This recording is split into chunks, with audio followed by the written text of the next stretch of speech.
Ке се менува пристапот во упатување на пациенти. Тимови од експерти составени од кардиолози, кардиохирурзи и анестезиолози ќе одлучуваат и ќе даваат мислење дали пациентот треба да подлежи на оперативен зафат.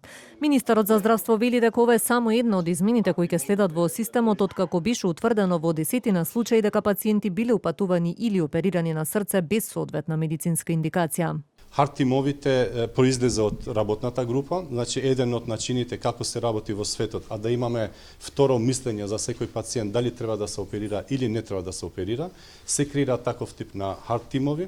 Вчера имав состанок со советодавното тело, анализирана беше идејата, таа идеја веќе и тој стил на креирање на политики и на методологии функционира во светот. Истиот ќе биде имплементиран кај нас.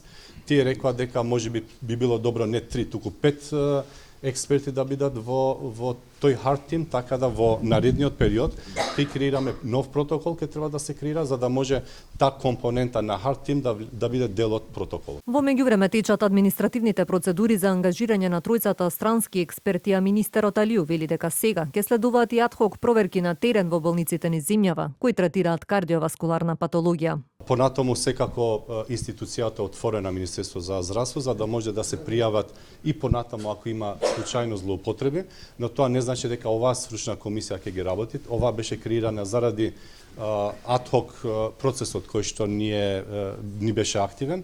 Таа ќе заврши со работа тогаш кога ќе заврши второто ниво на ангажман кој што ја имаат. Премиерот Мицковски пак најави сериозни структурни реформи во секторот. Иако државата одвојува огромен буџет за здравството, граѓаните и натаму се соочуваат со девијантни коруптивни појави. Рече Мицковски повика сето тоа да се пријавува во надлежните институции за да може да се постапи против оние кои, како што рече, рушат довербата во здравството.